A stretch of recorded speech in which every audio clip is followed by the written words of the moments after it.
Welcome to the Mockingcast, the podcast of Mockingbird Ministries. I'm David Zoll, your host, and in a few moments, I'll be joined by my co-hosts, Sarah Condon and RJ Heyman. We come to you every other week to discuss a few of the places where we currently see grace and its absence playing out in unexpected and compelling ways. We're glad to have you with us. Praise the Lord. Praise the Lord. Here we go, you guys. No clever opening question except for to ask how you're doing. How's it going? Like, what's new in the Condon house, in the Heyman home? What do you have to say for yourselves? I mean, I will say it's one thing that I have noticed about the podcast that is a little strange is I record it and then like major catastrophe can happen in my life. And I was deeply aware that we were recording today because the news is telling us that within the next 10 days, there's supposed to be this crazy, crazy hurricane. Oh, yeah. Oh. And we don't know if it's going to... Hit I Florida know or all Texas. It'll be Florida or Texas. Well, or New Orleans. So I got, New Orleans, my little brother immediately sent me a message this morning and was like, have you watched the news? So anyway, it's a weird thing because I was preparing for this. I was like, I wonder what it will be like 10 days from now. So yeah. Well, we had that news flash in the middle of the last episode about the Queen. That was yeah. I've heard a lot from people being like, yeah, you guys heard that was a real time reaction. It was a real time reaction. Yes, much. it was. And my favorite Queen meme, just I have to say it, is the one where all the guard people are carrying her corgis, and it says the Queen's corgis offer their execution. It just makes me laugh so much. I'm just getting that all of a sudden. I mean, I own a corgi, so calm down. But I just thought it was funny. Okay, RJ, how are you? How's Florida? It's okay. I hate to say this. I know 2 weeks ago I was kind of tired, and I've not had a break really since then. You know, I had 2 funerals a Saturday right after that. And then the whole family flew to California for my wife's grandmother's funeral, which we really needed to be at. She was kind of the matriarch of the family, and Jamie's family's been up there for over 100 years. And so all the kids and grandkids and great-grandkids and everybody was there. But it was a long way away, you know, about as far away as I could get in the continental United States. And it was a quick trip, and it was, and I'm just, I'm tired. I'm like, why am I tired? Oh yeah, I haven't really had, I've done 3 funerals, traveled thousands of miles, and haven't had a break in 2 weeks. And as with a lot of clergy, I think you come into the fall, you know, and you have all these like hopes and expectations, and then you're also like, how's this going to go? I don't have the anxiety to go with the with the hopes. So that's where I am. I think you have all your hopes and expectations, and that's so good. And then somebody hands you a book bag full of 100 pounds worth of rocks, and they're like, "You can do all that stuff, but you're gonna need to carry these rocks too." Exactly. And that's what the fall feels like. Yeah, that's right. And you don't get any sleep either. No sleep. No carry sleep. The rocks. Because you're still wearing the book bag at night. Okay, just to be clear, like you don't get to take it off because you're in bed. Yeah. You don't. Yeah. Never. Ever. Well, I mean, the travel. Dave, are you doing anything these days? Yeah, I feel what are you doing, your Dave? schedule's just opened up. Dave's basically Mariah Carey right now. Just on tour, 1997, Butterfly. I'm on the Mockingcast Goodwill Tour 2022. It was. It's been a real, head-spinning experience since the book came out about little over a week ago. It's been really, really fun I sort of started traveling, and today I'm recording this in Birmingham, Alabama, and I was in Memphis yesterday, and I was in Nashville the day before that, and it's so, I love traveling. You know, it's when you're thinking about how it's going at home, and you're getting messages from, Yes. I had one of my sons email me, he's like, Dad, can you send me 4 packs of Big League Chew? It's not for me. And like you think like that's I was like, wait, what on earth is that about? But it's also like the best text message I've ever received. So yeah, it's been super fun. You know, I'm so proud of this book, and I'm watching people connect with it, and not just the normal folks, not just the sort of Mockingbird fans, but to see it. I keep inscribing these books, and my hope is that it lightens the load, all of these rocks we're carrying. And I really think it has that potential, and it's doing that in some small ways already. And And it's also really fun. I'll say this as while we're on the air. It's really fun to meet people who love this podcast and for whom it has been helpful and transformative. I talked to someone who had really dealt with a serious tragedy this fall and was talking about how Sarah talking about her parents had been really helpful. And then yesterday I talked to a young woman who's in ministry and claims that, that Sarah, frankly, that your witness to her had been like really, really important. And then I talked to an older lady who's like, I listened to this in the master bath, and I'm thinking, She's like, that RJ's voice. All right. and then other people too. TMI. The rector of this church in Memphis was saying that he spent the lockdown calling people to make sure they're okay, telling his kids not to play in the street, and listening to the Mockingcast. And I thought, well, if we could fill that role, really then dear. I'd be happy pretty about good. that. Yeah. So that's cool. I'm really excited for the Weird Al biopic. I have to see. My son showed me same. the preview, and it's like it's of course a parody of a biopic, which is Yeah. hilarious, and which Yeah. apparently he has an affair with Madonna, and does all. So anyway, which I don't think Dave, that did not actually happen. No, right? There's no way that of course happened. not. Exactly. No, So there's it no way looks, that happened. with Daniel Radcliffe, it looks really funny. So looking forward to that. He's kind really- of a Mockingbird patron saint, I feel like. Who's the Trinity? It's him, Dolly Parton, and I feel like wasn't there one Mr. more person? Rogers. Mr. Rogers. We're not talking about Daniel Radcliffe. We're not talking about Daniel We're Radcliffe. talking No, about no, no. Weird Al. Just to be- Weird Al, We are just to not be Harry clear. Potter fans at Mockingbird. Okay. Keep that we just devilry lost away. we just lost like 15 listeners. Speak for yourself. Do you guys have good handwriting?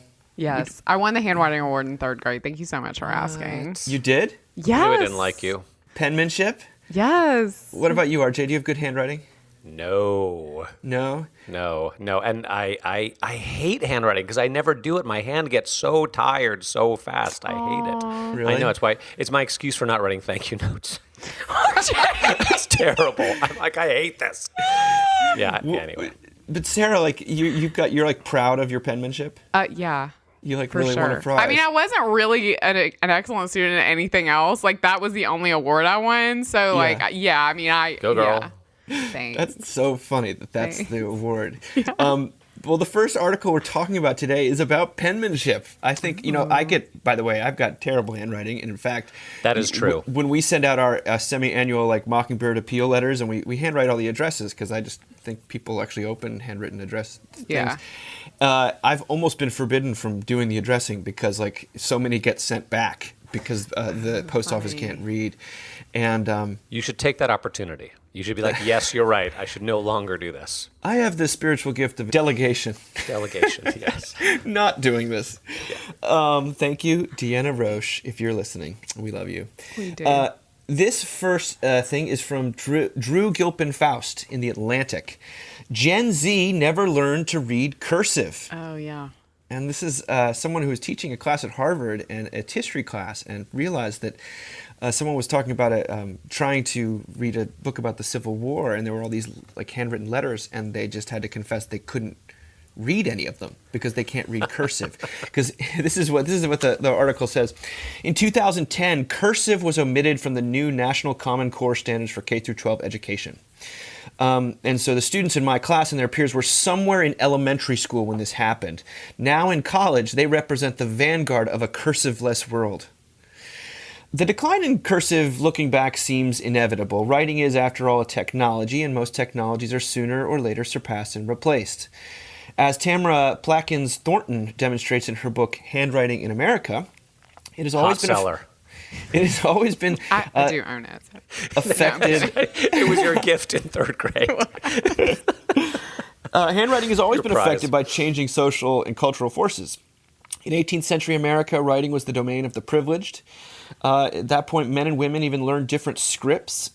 By 1860, though, more than 90% of the white population in America could both read and write. Penmanship came to be seen as a marker of expression and of the self, of gender and class to be sure, but also of deeper elements of character and soul. The notion of a signature as a unique representation of a particular individual gradually came to be enshrined in the law and accepted as legitimate legal evidence. Now, this is sort of where it gets slightly philosophical. There's a great deal of the past we are better off without.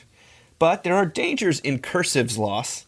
Students will miss the excitement and inspiration that I have seen them experience as they interact with the physical embodiment of thoughts and ideas voiced by a person long since silenced by death. Handwriting can make the past seem almost alive in the present. All of us, not just students and scholars, will be affected by this loss. The inability to read handwriting deprives society of direct access to its own past. We will become reliant on a small group of trained translators and experts to report what history was about. I mean, okay, that seems a little extreme. Okay. I mean, this is all pretty It's still in extreme. English. Okay, Pretty keep going. grandiose. The spread of literacy in the early modern West was driven by people's desire to read God's word for themselves, to be empowered by an experience of unmediated connection. The abandonment of cursive represents a curious reverse parallel. We are losing a connection and thereby disempowering ourselves. You're right. A little, yes. Overstretching. A little bit. Just a little bit. Just a He's little like, bit. we're losing a language. I mean, so I do think here about my brother who worked for a very elderly lawyer in New Orleans that was like, just whatever just popped in your brain is 100% accurate. Yeah. And he used to White shoes. he would give my brother his notes like handwritten on yellow legal pads, and my brother would have to take pictures of them and send them to my mom and get on the phone with my mom, and she would have to tell him what they said. 'Cause the and cursive was that if you intense? round up, my brother's 10 years younger than I am, and so I mean, this is actually a problem, even in the workforce Wow. today when people really young are interfacing with people who are more elderly. So, I mean, it's funny. Because I have inherited so much writing, boxes and boxes, and it is in cursive, and it's not only is it just in cursive, but it's in like impoverished public school Louisiana cursive, which is its own thing. Wow.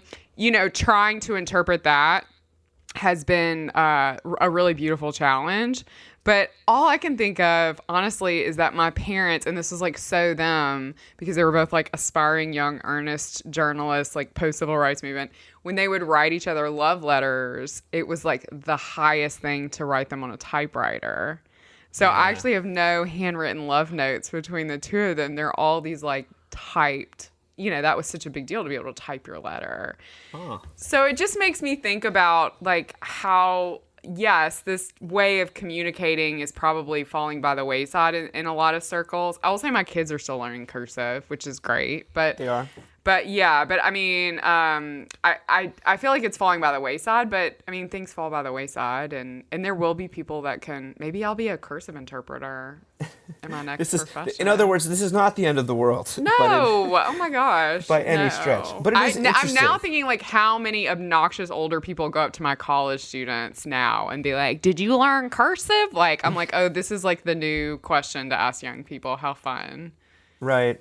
But he asks, he's like, well, how do you understand what your professors write in the margins of, because professors aren't necessarily aware of this. How do you understand what they write in the margins of like your exams or your papers? And they say, we don't. We just don't write them. And they give you those has been Xerox copied a million times of like an article, and they have like all their like notes in the I mean that's pretty wild. Yeah, that's interesting. And we take it for granted. RJ, what do you think about this? I had a few thoughts.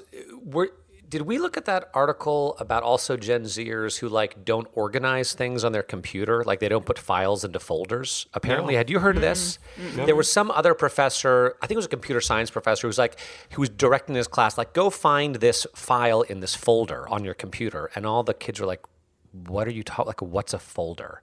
Because apparently, since the advent of like the little search function on your Mac with a little magnifying glass where you can just type it in and find it, no one puts things in file folders anymore. They just put them in one big pile and trust that they can find it if they just search by a word. Do you guys put stuff in folders? I am apparently a Gen Z in my computer functioning. I have right now I'm up to 97 untitled things I've written in Pages. And yeah, but nothing is in any folders. I don't do that at all. See, whereas I have like my sermons organized by like year, and I date every sermon and Girl, my no. vestry stuff, and Why? I totally do. I totally organize. I mean, I guess you're a really good preacher. I get it. No, but like, no. I don't know why I do Austerity, Sarah. that. That's just the way that was just a generational thing. So I think it's always interesting. It's like when my kids saw a film camera, my little kids who took a picture with a film camera, they're like, show me the back. I want to see the picture. You're like, it doesn't work that way. You actually have to take it somewhere and wait for like, a few days to get it back. And that was just unfathomable. So Yeah. I find that interesting. I did find it poignant, the author talking about sort of the mark of the pen on the paper. It reminds me, like when I go to museums and I see famous works of art, the thing that's always affecting to me is getting up close and seeing like the brush strokes. Like this is where Van Gogh or Monet or whatever actually put their brush 150 years ago. That always trips me out and feels very immediate and sort of physical and wonderful. So I think there is something lost from everything being typed and not being handwritten. And then the other thing I thought was, I think also honestly, and I do write thank you notes, not well or as often as I should, but one of the reasons I don't is because I fear people's judgment on my handwriting.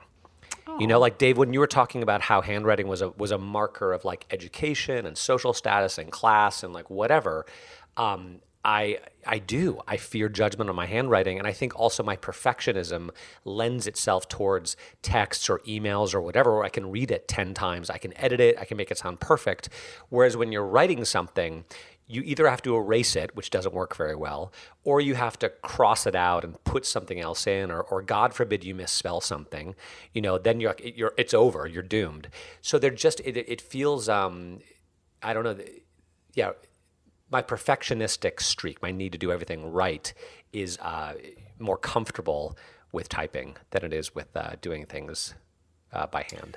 So That's interesting. I think immediately of my grandmother's handwriting. I had my father's mother had very, very distinctive and cool handwriting. There's no way else to say it. It's like, it's such an extension of her personality. It's hard for me to, because occasionally I'll see something like a letter or something she wrote me, and it's definitely in some kind of weird cursive that she almost made up herself. And it's not like cursive is that difficult to read. I mean, if you like, these are still, or maybe it is. Maybe I'm making that up. But I just think of that distinctiveness. There's something that if I didn't have that as part of my memory of her, I would feel like a loss. And same applies to my other grandmother. For some reason, my grandmothers that I think of, because they would write me like notes when I was at summer camp or something like that. And yet, that level of flattening all the individual distinctiveness that comes out in a handwriting almost like by mistake, it does make for sort of easier communication between people. So maybe that's a good thing. I don't know, but I do mourn the loss. I always think it's interesting when like you watch some law or legal show and they bring in a handwriting expert, to compare the two scripts, or like there was like books for a while. It's like people would take your handwriting and they would analyze it, and they tell you stuff about your personality based on the handwriting. And it is. I guess I feel both ways in the sense of like I don't think there's any major stake here, but I also don't love the idea that my kids wouldn't be able to read my own handwriting, or my grandchildren wouldn't be able to. That wouldn't be legible to them. Do you remember that movie? Remember that movie Her? When Joaquin Phoenix works for that company called beautifulhandwrittenletters.com, and he writes them for people to send to other people. I think that came to mind. It's kind of funny. That was such a good movie. It was a very good movie. That's a brilliant It's unbelievable. movie. Yeah, it's kind of genius. Yeah.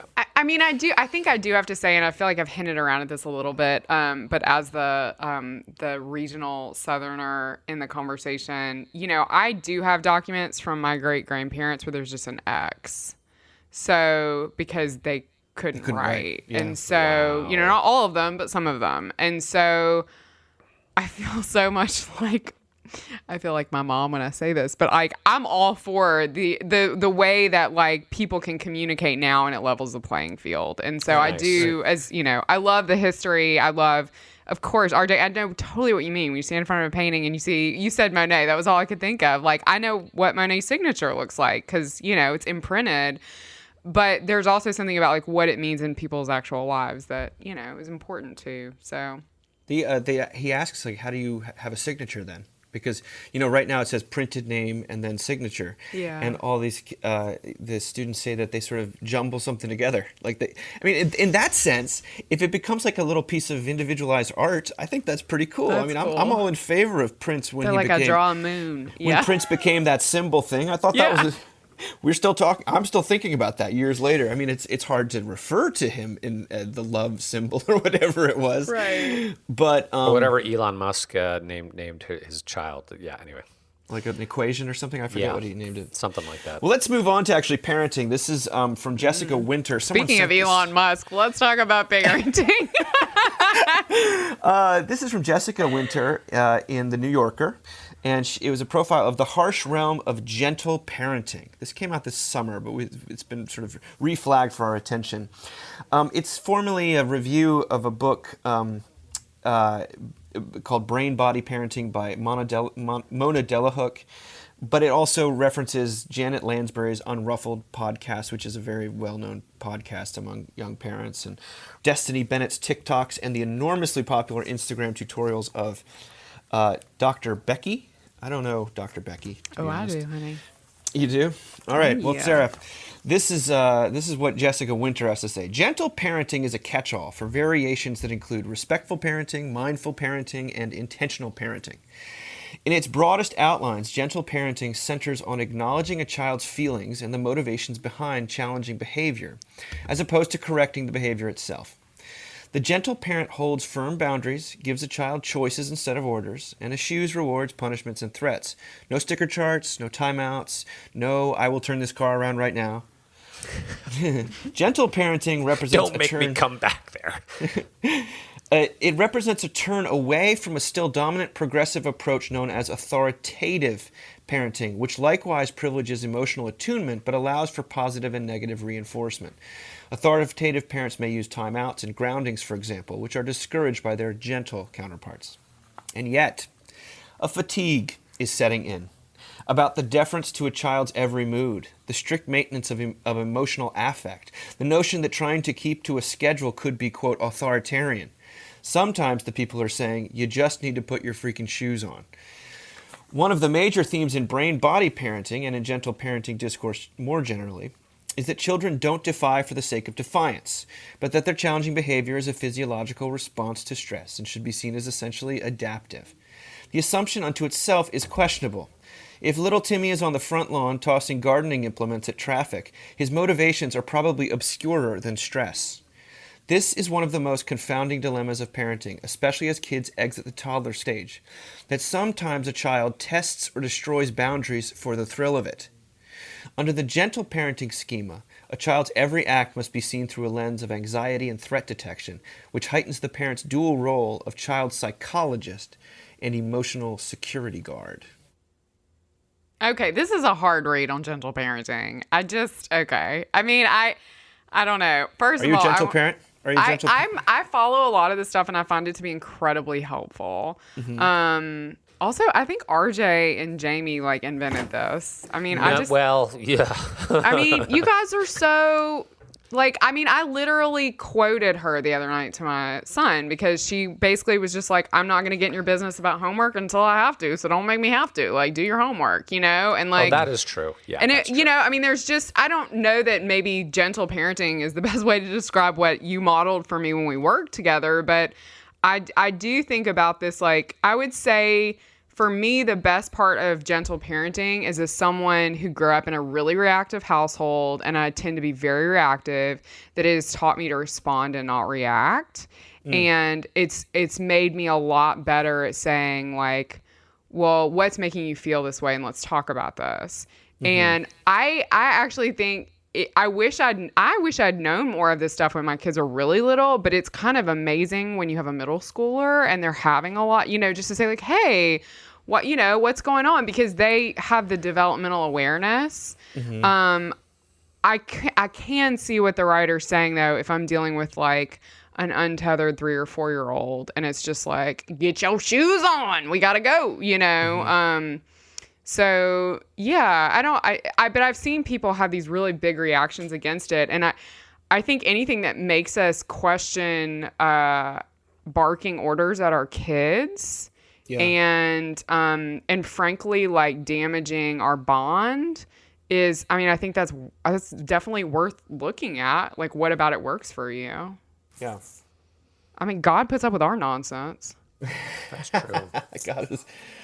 RJ, what were you about to say? I think, well, Sarah's right. We're definitely gentle parents in theory. And and we have told our kids, look, like, we have no need to be in your business unless you give us a reason to be in your business. And we don't need to tell you, we trust you. Basically, we trust you. And within bounds, you know, and we don't give them so much rope to hang themselves with, you know, but like, as long as they're good kids, we're going to try to assume the best of them. And, but there's such stages to life, and I think it also needs to be said. Different kids are different. Like, some kids are better behaved and other kids are not. And some kids are going to destroy things for the thrill of it, and some kids are not. And sometimes I do wonder, when people start to write parenting advice, how much of that has to do with their own kids, you know? And it's very easy to feel like a very good parent if you happen to have a very well-mannered child, but not every child is well-mannered. And that doesn't mean that you need to be authoritarian, you know, or mean or anything. I think you still try to figure out what is actually going on here. You always give the kid the benefit of the doubt. You know, I only have brothers. Jamie only has brothers, and we only have boys. That's crazy. Right? So it's crazy. But in our experience, if they're acting out, usually we say boys are like dogs. You got to sleep them, run them, and feed them. Yeah. And so the first question you ask is, are they tired? Are they hungry? Or do they need exercise? And that will knock out probably like 80% of the stuff. But then sometimes it doesn't. And you try to talk to them, and they're still reactive, and they're just in a bad mood. And every so often, your kid's world just needs to end, and they need to go to bed at 5 o'clock without dinner. You know, like where the wild things are. You know, Totally. Sometimes you get to send to bed without your supper, and then by the grace of God, you hope that the next day they're a little bit more circumspect. You know, like, I remember recently our son Marshall, who I love to death and is also what might be called a spirited child, you know, who wants what he wants at all costs. He was having a rough day, let's say, and I went up to his room, and he said, it just broke my heart. He's like, Daddy, can you teach me how to be a really good boy? Oh, I want to be a RJ. really good boy. And I'm just like, I sat down with him and I hugged him and I loved him. He still went to bed. You know what I mean? But we talked about it, and I said, I would love to do that. But I also know that sometimes it's just hard, and your emotions get the best of you. And we've all been through a pandemic, and we moved. And it does have something to do with, in my experience, the parent's stress level. You know, and the more stressed out parents It's so much about that. Kids are unbelievably intuitive, and you don't want to take it too much on board, right? You still need to discipline, and you can't make everything your own fault.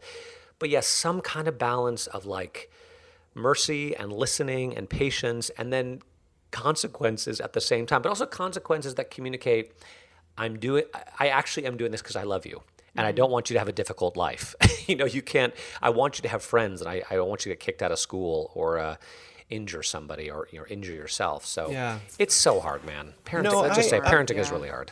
I'm filtering it, of course, through my low anthropology thing. And gentle parenting, what I really gravitate towards is that it understands that kids are just like adults, and that they're subject to all sort of what I would call doubleness, or like they're conflicted and overwhelming desires and motivations, and that are often they're not aware of. And I think that we are limited in our ability to self-regulate, and that's true for 45-year-olds as well. I mean, it's more true in my experience, of a 6-year-old, for developmental reasons. And I really do respect the fact that it understands that you can't reason with a child. They're emotional creatures. You have to figure out, what is it you're feeling? What is it that's going on? Yes. What it sounds like some of the pushback is that there's maybe almost too much generosity or not enough appreciation of frankly the darker side of human nature, that sometimes you're just pinching your sister because you want to do it. And in fact, later on, uh, the desire to circumvent judgment of any kind backfires a little bit. Winter writes, when Janet Lansbury counsels the mother of a child who hits, there is no acknowledgement of the little sister's experience of being hit, even though she may also feel attacked.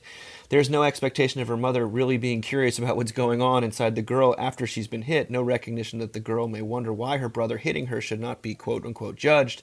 I highly doubt, by the way, that Janet Lansbury would actually sign on to those statements. However, I did think Winter was interesting when she said, if members of Gen X can blame their high rates of depression and anxiety on latchkey parenting, if millennials can blame their high rates of depression and anxiety on helicopter parenting, then perhaps a new generation can anticipate blaming their high rates of depression and anxiety on the over-validation and under-correction native to gentle parenting.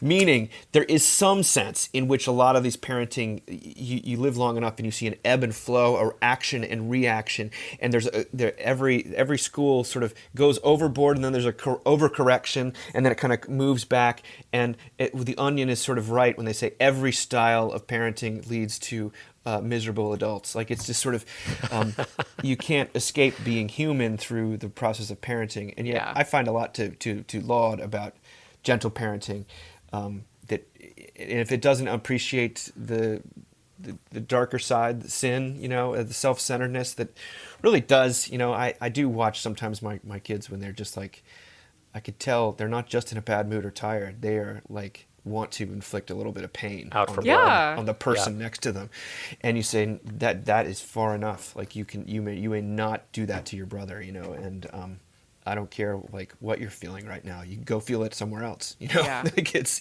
and maybe I also wonder, because RJ, I joined Sarah in saying that I felt I got to witness your parenting of your older two when I was younger. Yeah, they turned out well. They give us hope for we're 2 for 3, so we'll see how it goes. No, but you seem That's to what we always say. We're 2 for 3. It went okay. We'll see. I how just this felt one like you turns out. seemed to enjoy them, and that you weren't looking to police them, but actually raise them, and that you cared, and there was a sense of safety, and yet it didn't feel like it was all duty and righteousness. It felt like there was an emotional temperature that was pretty warm in a very good way.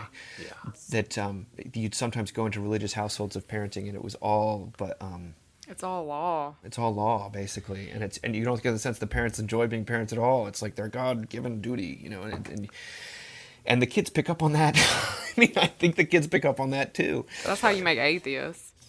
Yeah. I mean, the thing probably honestly that speaks to me most about gentle parenting, and I will say it has become more a part of my life in grief, is that, our daughter said to me, we were buying school lunches this year, and she said to me, well, I'm going to be hungry if you buy those.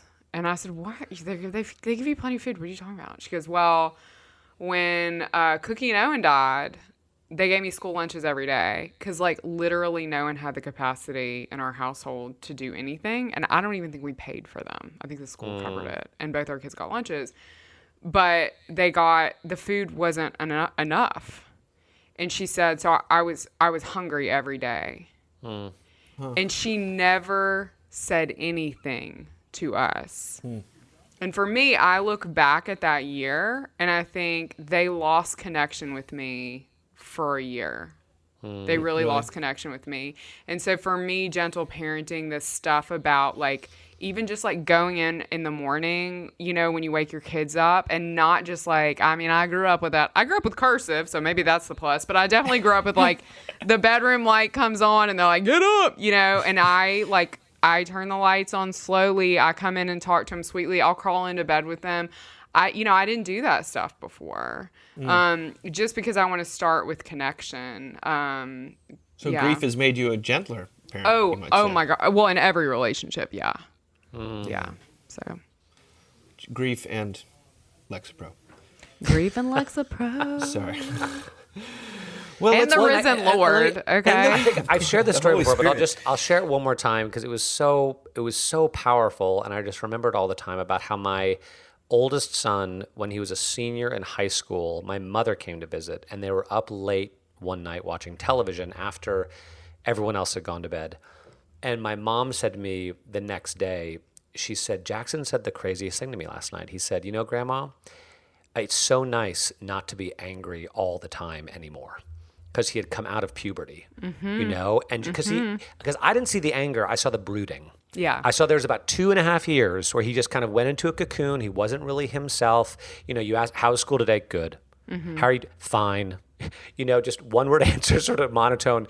And I think sometimes parents see that. And I think I have been tempted to see that and freak out and be like, get your act together, become who you were before. Yeah. You know, whereas I'm glad that we, for the most part, wrote it out because he came through it and went back to, and when he came out on the other side, he was who he was before, but he was like an adult version or a more confident version of himself. And puberty is tough to sort of just ride it out and have the faith in God that it's going to be okay.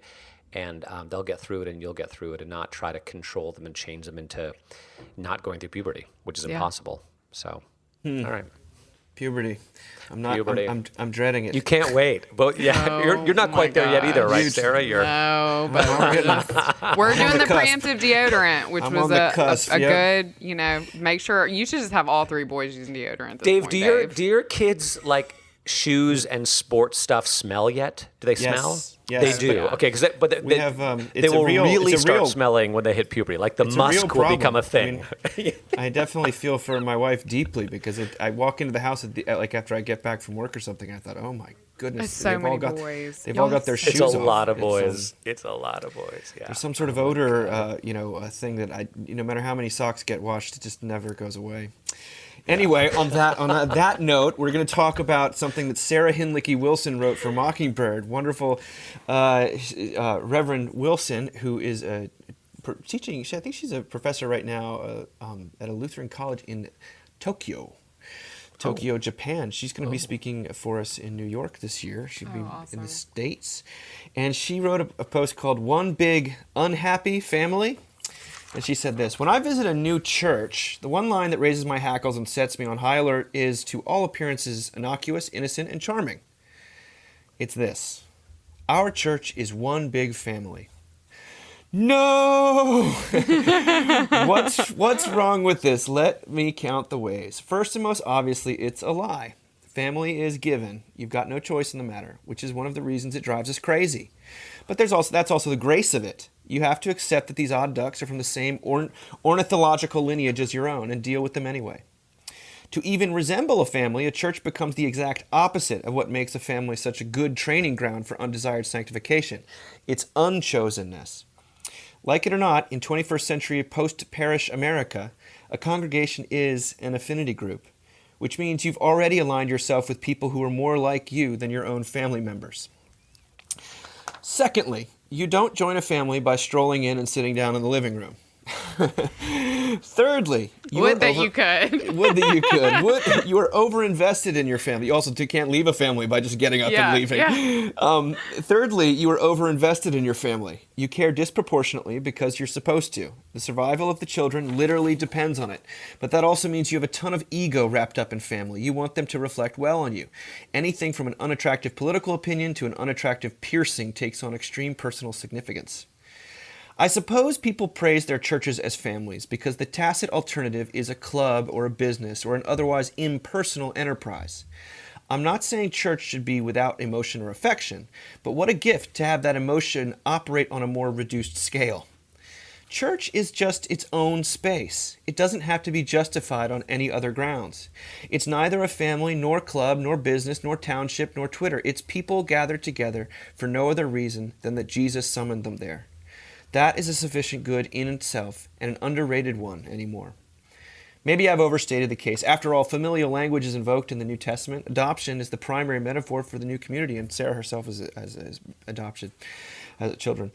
So let me suggest this instead. It's too much most of the time to be brothers and sisters in Christ. The biblical track record of siblings is not so great after all. Church is more like extended family. Great nieces and second cousins, the in-laws and the once removed. The wonderful thing about these farther reaches of your family tree is that they know the kin closest to you, and you know the kin closest to them, and you are both related, but not as much. You and they can listen wisely and well, understandingly and graciously. but you're not going to end up holding the tense consultations in the garage or undertake screaming matches in the kitchen. You root for extended family more than for any Joe Schmo on the street, but you don't have to indefinitely clear out the spare room for them or change your grocery shopping to accommodate their weird experimental diet. Extended family, distantly related, a refuge when you need it, and always rooting for you. That's one church I won't run away from. You know, I don't read the articles before we talk about them. Yeah. And this is the closest I think I've gotten to crying. Because my extended family is all I have left, and my brother and my sister-in-law, who, of course, you know, I treasure. But, like, when I talk about family here, I only mean extended family. And there is so, like, everything she says is so true that it's like family adjacent. You know what I mean? Like, you know the same people. You grew up with some similar foods at family functions. Like, there's a shared narrative, but it's not so close that you experienced pain together the way that you do in your family, your immediate family. I just think that's so great. And she's totally right. Like, I definitely feel like there are members of our church that feel like extended family. And even like the college program has grown some this year, and it feels that way to me. I like at its best. Like, that's such a beautiful description. Yeah, I think about how people are just so lonely, and it's such an indicator that they want to be known and they want to be loved, that they started to think about church only as family. Yeah. And I always get a little nervous when I hear people, as she does, talk about church as family, because that often means, I mean, I've watched, as the son of a pastor and someone who functions kind of in that capacity myself, like, the transference that occurs when people start to treat you like you're their parent, or they're looking to be reparented in a way. And that's and then when you turn out to be a minister and not a father, an actual that they need, they sort of blow up at you. I mean, I've seen it happen many times, and so I both sympathize with the desire for warmth and affection and the belonging because when people say family, they're usually not meaning what is the reality for a lot of people, which is that family is a source of enormous pain. And church can be that family in that sense too.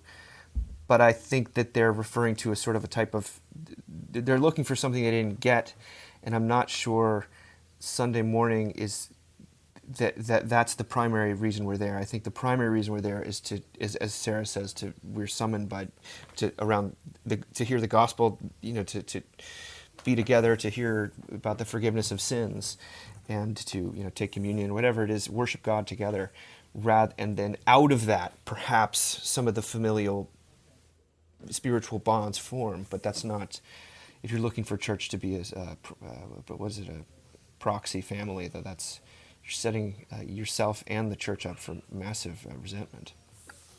What do you think, Arj? It reminded me of that Invisibilia episode from a few years ago about that little town in Belgium, Geel, that for centuries has been taking in mentally ill people, like into families, just regular families in this little town in Belgium would say, yes, bring your people who are schizophrenic or bipolar or whatever, and we'll take care of them for centuries. But one piece of insight from that was that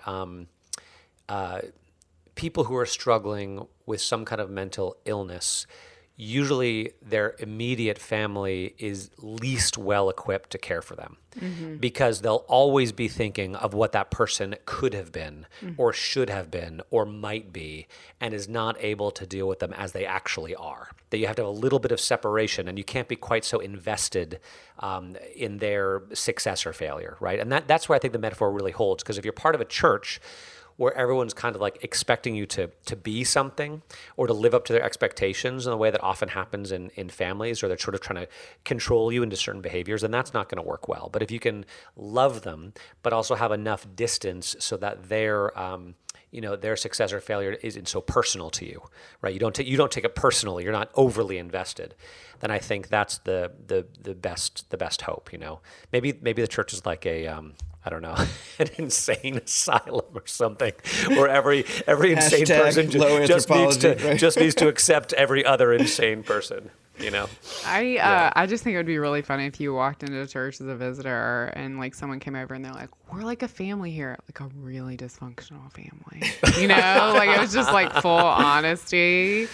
I mean, I also get, like, you know, it's a there are metaphor. Christians I've It's- met that'll call me brother. So like, yeah, brother. And I'm always just like, I don't know how I feel about. Like, I don't know you well enough for you to call me You're that. Even though that's what everyone they called themselves that East in the early Coast church, man. brothers and sisters. You know, but I can't take it. All right, sorry, Dave. That's not much. What did you say, Sarah? He's so East I Coast. just say he's so East Coast. I'm reasonably sure I used that word towards you when we worked together. So, because I'll use it with men, especially. It's like it's just a good descriptor to me. It's usually a precursor to some very invasive question. Yes, exactly. They're That's exactly presuming right. on- God, I'm yes. getting so much on your insight. This is intimacy. amazing. Have you not Yeah. experienced? Yeah, I guess that's probably No. yeah. And I think there's something beautiful about it, and that Christians. Well, you Sarah tend to- shares everything anyway, so it doesn't make Right. a So like, difference. we already know It's too all on the much. surface. Yeah.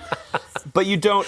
I like the fact that we're free to talk about how are things really going. That's sort of what the precursor is. Yes. Like I'm trying to establish our relationship on the grounds of some intimacy on the fact that we both worship Jesus, and that's Yes. I think that's a good thing, and That I is a good think we thing. probably need more of that. But Yeah. it can become hackneyed, and like. Just like, wait, I don't know you. It Yeah. almost feels forced sometimes. Oh my God, in a I way that, love this. I think when we're talking about family, I interjected it earlier, but I mean, it's just a simile. It's a metaphor. It's not when it's taken too far, then it becomes something that is just completely inaccurate. It can be helpful up to a point, but church Yeah. is church, and it's not. And family is family, and Yeah. it's okay that the two are not identical. Because they don't want to do the same thing.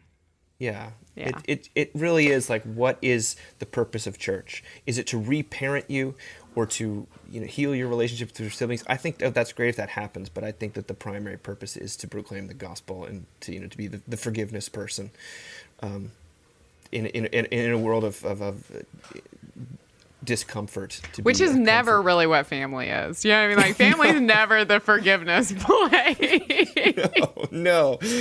Well, that's what we are, adopted into God's family, right? We're adopted children Yeah. of God, but yeah, the family of God just looks different than our families because God is a different kind of father. So Yeah. God's a different kind of parent. Yes. And if we talked a lot about kind of people always blaming their parents for their problems, and to some degree it's true, right?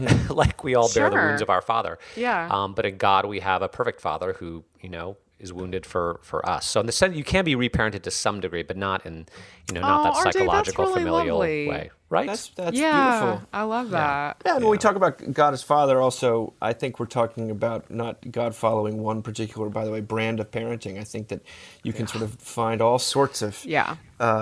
It transcends. If God is God, then that sort of divine parent transcends any of our faddish reaction, counter reaction continuum. I think, at least I'd hope so, and I experience that to be true. I mean, there are times when God feels like a very authoritarian parent, and there are times when I think the truth of the matter is that God feels very gentle. They come unto me, all who are weary and heavy laden. I would like to think at the end of the day that there's gentleness. Isn't that one of the fruits of the Spirit, RJ? Yes. You would know. Love, joy, peace, patience, kindness, gentleness. Yes, it is. It is. And that also does make me think, I think sometimes earthly parents and kind of spiritual parents, Christian parents, pastor types, think it's their job to be the kind of parent that God is. And to some degree, I think that's true, but I think that's a pretty slippery slope and you're setting yourself up for failure. What I think is more important is that in your parenting, whether it's physical parenting or whatever, spiritual parenting, you bear witness to who God is, right? And part of the way you do that is by being willing to say you're sorry. Like I will say, no matter what kind of parenting you feel called to, I do think an essential component of parenting is a willingness to ask your kids for forgiveness when you blow it, And I think that's also true for any kind of spiritual authority, that you don't need to be perfect. And part of isn't not it being true, perfect is though- saying you're sorry. Yeah, we've talked about that before. I mean, Yeah. Sarah, you've said that your whole last year was just saying sorry to your kids. Yeah. I tell the story in Low Anthropology of watching a a parent at a vacation Bible school, like go through the teaching program and cross out any mention of sin, like just take it all out. And What? yeah, I mean, it was a bold move, and I kind of I think she didn't really realize what she was doing, but that's what she did. And I thought to myself at the time, like, I kind of get it. My kids are here. I don't want them to come and like feel bad about themselves or be like have finger wagging going on. And yet, I also thought when you took out the reality of wrongdoing or just transgression of any kind, however you put it, you deny the Reality. the invitation that God is where they can run when they've done something wrong. Like it's not because partly like as a parent, I want to think that I want my children to know they can run to God because of the ways I've hurt them too. Like that Yeah. there's that God is a better. I will fail as a parent, just as my parents have failed, and that we're not here to deny the pain, but to God is the parent that you run to when you are in pain. I mean, isn't it like when you, what do we talk about the difference between, I wrecked the car, I better not tell my dad, or I wrecked the car, I can't, someone please call my dad, like that sort of thing. It's a very, very different scenario. Well, let's. I'm going to shift from that to something much heavier. Oh, good. Nick Cave, the singer-songwriter, Australian provocateur and artist in every conceivable way, who writes the Red Hand Files that we've quoted a few times. He's got a book that's actually a conversation. Nick Cave and Sean O'Hagan. It's called Faith, Hope, and Carnage, and it came out this week. And I've just drawn so much from this man's wisdom. He's become the bit of the pastor, to me at least, this past year. And I we always go through these phases, it seems like on here, where we do focus on Fred Rogers for a while, and we talk about Dolly Parton for a bit, and then we talk about Weird Al or something like that. Here we have, I think Nick Cave is kind of saying it all. Now, Nick Cave, he was interviewed this week in conjunction with the book in the New York Times Magazine. And something you need to know about Nick Cave is that he has lost two children. One who was very young and fell to his death very tragically, and another one who died of a drug overdose at a slightly older age. So his work over the past 6-7 years has been this public and very religious. He doesn't like the word spiritual. He's very religious, wrestling with life and with tragedy, and especially with Jesus and God. And this is the end of the second chapter. I'm going to read to you a couple, because he says something to the interviewer, Sean, asks him, what do you mean when you say that God is the trauma itself? Here's Nick. I mean that perhaps grief can be seen as a kind of exalted state where the person who is grieving is the closest they will ever be to the fundamental essence of things. Because in grief, you become deeply acquainted with the idea of human mortality. You go to a very dark place and experience the extremities of your own pain. You are taken to the very limits of suffering. As far as I can see, there is a transformative aspect to this place of suffering. We are essentially altered or remade by it. Now, this process is terrifying, but in time you return to the world with some kind of knowledge that has something to do with our vulnerability as participants in this human drama. Everything seems so fragile and precious and heightened, and the world and the people in it seem so endangered and yet so beautiful. To me, it feels that in this dark place, the idea of a God feels more present, or maybe more essential. It actually feels like grief and God are somehow intertwined. It feels that in grief you draw closer to the veil that separates this world from the next. I allow myself to believe such things because it is good for me to do so. Well, this is the interviewer says, has your thinking on belief and indeed beauty been deepened by your experience of the lockdown and having time to reflect? I think so. There is something about slowing down that is just quietly powerful, don't you think? I mean, I've been thinking about this stuff for years, but this moment has made it more necessary. My love of the world and for people feels stronger. I mean that quite genuinely, and I don't think I'm alone in feeling that. I think this is what happens when we experience collective traumas such as this. We become connected by our mutual vulnerability. You know, I have no time for cynicism. It feels hugely misplaced at this time. Everyone finds their own way through grief, But my experience of it has been, in the end, a spiritual and life-changing process. And it was Arthur, his son, who brought me to this place. And it brought Susie, my wife, there too. It's an ongoing thing. It ebbs and flows. But the collective grief of the pandemic does have familiar echoes. Grief can have a chastening effect. It makes demands of us. It asks us to be empathetic, to be understanding, to be forgiving despite our suffering. Or to ask ourselves, what is it all for? What is the purpose of any of it? I feel that potential in the air, or maybe a sort of subterranean undertow of concern and connectivity, a radical and collective move toward a more empathetic and enhanced existence. I may be completely off the mark here, but it does seem plausible. Collective grief can bring extraordinary change, a kind of conversion of the spirit, and with it a great opportunity.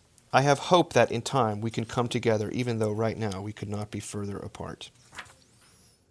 Yeah, I guess it's as heavy can be. What does this ring true to you, Sarah, RJ? I mean, I will say that I don't think we talked about grief. Like, I feel like grief is a new vulnerability. Do you know what I mean? Like, I remember when I really started to get involved with Mockingbird, like Brene Brown was sort of coming out with her stuff, and like we talked about vulnerability till we didn't want to say the word anymore. Yeah. And I do feel like grief is having a similar moment right now, which I think is a really wonderful thing. Mm-hmm. It certainly makes me feel less alone in it to read things like this. Yeah, I both love what he's written and really, it makes me really angry. So I kind of live in both spaces because what he says is true. Mm-hmm. But there's so many experiences of grief, and it's so, I've thought about this so much, RJ, since our last conversation, how we were like, I mean, you just wake up and you know what your mood's going to be, and maybe it's good and maybe it's bad. And I think grief feels like that. And I guess what I'm not saying is like, this feels like a pedestal for grief. Mm-hmm. And grief is God is so present because grief is so God awful. And I guess I hesitate, when people say to me like, oh, I could never go through what you've been through. And like, I can't imagine. And like, you're so brave and you've handled this so well. And it's just like, I mean, I just want to say like, an expletive and because I'm just like, I'm sorry. Like, no, I'm not your, like, I don't get to be your like saint of grief. Like, I want to undo everything that's happened to me. Like, it sucks. Like, it sucks. And so I get a little nervous just with his words because I read this and I'm like, well, I feel like other people will read this and then be like approach people who have been through a terrible thing and put them on more of a pedestal. Right. I don't know. That's you're being changed through this or something like that. Yeah, and all of that is true, but it's like having somebody put it in writing in this sort of poetic way. It's just like, please shut up. Like, I don't know. I have a little bit of that, I'll be honest with you. And I don't know if that's just like I wasn't parented gently. I don't know. Maybe that's it. He says this elsewhere. He says, we are all at some point in our lives obliterated by loss. And if you haven't been by now, you will be in time. That's for sure. Yeah. And of course, if you have been fortunate enough to have been truly loved in this world, you will also cause extraordinary pain to others when you leave it. That's the covenant of life and death and the terrible beauty of grief. And then he says, if there is one message I have, really it concerns the question that all grieving people ask. Does it ever get better? Over and over again, the inbox of the Red Hand File is filled with letters from people wanting an answer to that appalling, solitary question. The answer is yes. We become different. We become better. I mean, I don't know. I just... No? Well, I like what he said. What did he say? I choose to believe this because it makes me feel better. Something like that. Didn't you say, I choose to believe it? And to me, that's the choice, right? It's like everyone grieves and you have a choice. We're not big on choice here on the Mockingcast, but it does feel like, okay, either there is no God and Yeah. there's no meaning to anything, and the Yeah. universe is completely desolate and meaningless, in which case, I don't know what you do with that. Right. Or there's a God who just doesn't really care or doesn't have the power to do anything about it. You know, he's just kind of out there doing his thing and you're Yeah. too small. And that's maybe even worse. Yeah. Like, right? Someone who maybe should care but doesn't. Or the third option is that there is a God who is present and is with you and is doing something, and it will get better even if you don't understand how. Right. And to me, that's the only path that leads to potential life, you know? And so in saying that he's just acknowledging, like, I'm believing this sort of because I have to, because I don't, I mean, how could you, I mean, what other choice do you have? What other choice do you have except to believe in God? But I get the extreme. an act Sarah, I of- hope yeah. I'm not putting words in your mouth, but the extreme hesitancy to put any kind of positive utility to grief. Yes. When it's just so painful, like, and you do anything. Yeah, to I mean, it reverse stole a it. year from my children. Like, it's just like, it's hard for me when it gets revered in this way, I think. And I agree with everything that he's saying. I just wish he'd written in his personal journal. You know, like, I think there's, I mean, I don't mean that seriously, because I think it's probably very helpful for people to hear. And it's Yeah. a weird thing where, like, I read it and it's like, oh my gosh, I know exactly what he means about not having time for cynicism. Like, and I used to have, honey, I had a whole day set aside for cynicism before they died. You know, I don't have time for that anymore. I know what he means about loving people more. Like, oh my gosh. And like taking time with people. Like, I used to get so frustrated with everyone from people I gave birth to somebody that works at Starbucks about valuing my time. And I don't even care. I mean, like, it doesn't register with me anymore. And part of the reason it doesn't register with me anymore, to be really frank, is for me, and I have no idea if he feels this way. I'm assuming he's a bit older than me. He's 63. Yeah, I mean, he's got maybe 10, maybe 15 years left. And for me, I feel like, in a very real way, like, not another day is promised. And so I can really relate to that sense of being changed, because everything feels so fragile and so short. But I guess it just enrages me to see it. It enrages me that it's true. Yeah. You know, and as Paul's all said, you can take your anger and complaints to God because he's the only one who can do anything about it. But, you know, it enrages me. It's true. All of those things are true. And that sucks. also, you know, I mean, it does make me think of, like, when people try to reassure me, like, oh, well, like, God didn't make this happen. And it's like, you don't know. You don't know what God, you know what I mean? Like, you don't know what God intended for me. You don't know what God intended for my parents. Like, you know. He does. I will say this, because he's a musician, he actually believes that grief extends beyond words. Like, words can't encapsulate it all. He Groans talks- too deep for words. He tells a Someone once story wrote. about how the most meaningful thing that happened to him was he went, after his son had died, he'd spent 6 months sort of indoors, and then he went to his favorite vegetarian restaurant in Brighton in England, and the woman behind the counter who knew him, and they did small chat all the time, she asked him what he wanted. She didn't treat him any different, and he handed her the money, and when she gave him his food and the money back, she just squeezed his hand just ever so slightly, and he said that to him was the most. He goes back to that feeling, that thing that has no words, that there's no ability to it. It's a sort of a I'm here, I'm there, but a love. It's something tangible, and I think that's. While he is trying to, I know, put these words around something that cannot be contained in words, I do find it interesting that he refers to that. And then he has to use music, because he says music is sort of the language of the soul. And I can say things that it's just an emotion. It's not, there's no content to it other than the sort of a slight sense, that a whiff of something that you get from a piece of music, rather than a information, you know, which I find quite moving. RJ, what are you saying? It made me think of you know, the entire United Kingdom just shut down for like 10 days, right? Because the Queen of England died. Like shops were closed and soccer matches weren't played and everything stopped. And that just made me feel like one of the tough things about grief is that people often don't feel like they have the time or the permission to just shut down and do it.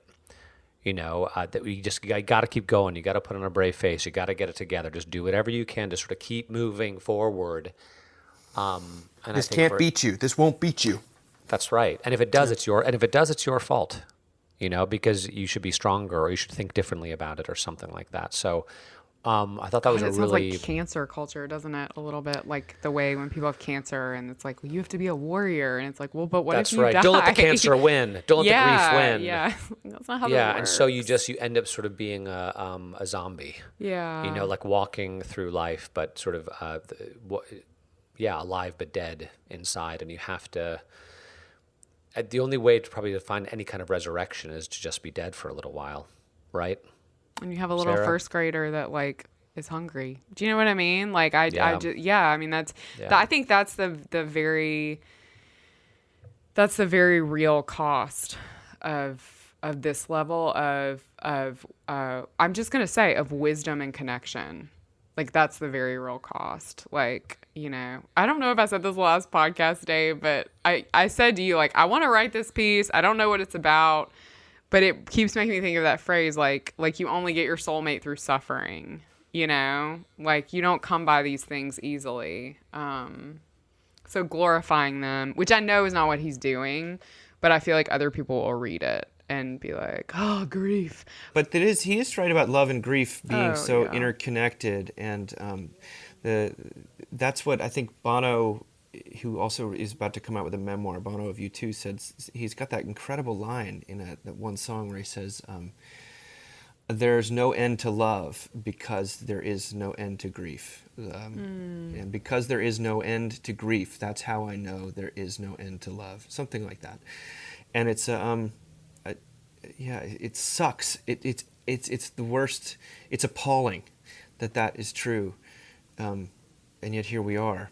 And like connection, like I feel like that's a sort of, I mean, we love a Trinity, which is unfortunate because it makes us heretics sometimes. But that is sort of, those are sort of the three things that like swim together. Like, I mean, there's part of me that's like, I wish I could be the like more cynical, vapid person that I was, 2 years ago. But oh my gosh, these beautiful gifts that I have been given in the midst of suffering, like, that's changed who I am. It's just changed everything about life. So. RJ, any closing words for us? Anything? What are you preaching on this Sunday? I was thinking about it's the parable of the rich man and Lazarus, which is really hard. But it, I think Capon has some good stuff to say about it, and it all ties into this about how we think that the answers to the sufferings of the world are what the rich man has: to eat well and to be dressed well and have everything we could possibly need.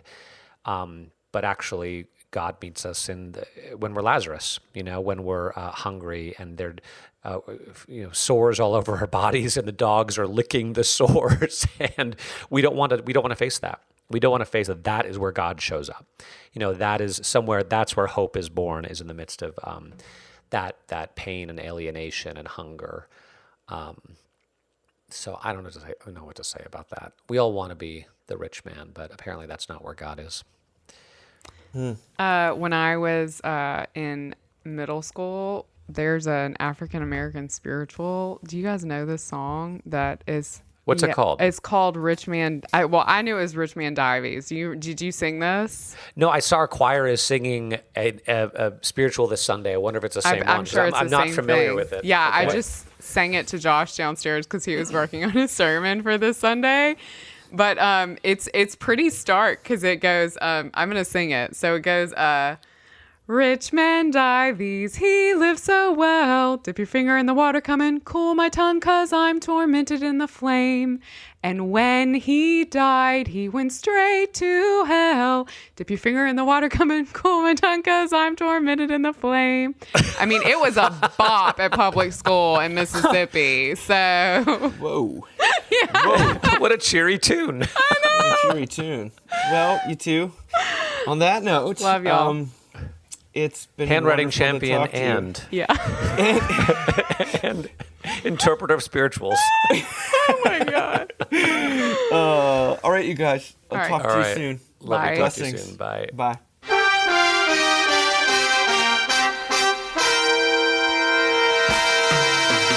Thank you for listening. Remember, you can find us on the web at www.mbird.com. And we'd always love to hear from you at info@mbird.com. Audio production for the Mockingcast is provided by TJ Hester. And if you like what you've heard, please drop over to iTunes and leave us a rating or review. Until next time. Praise the Lord. Praise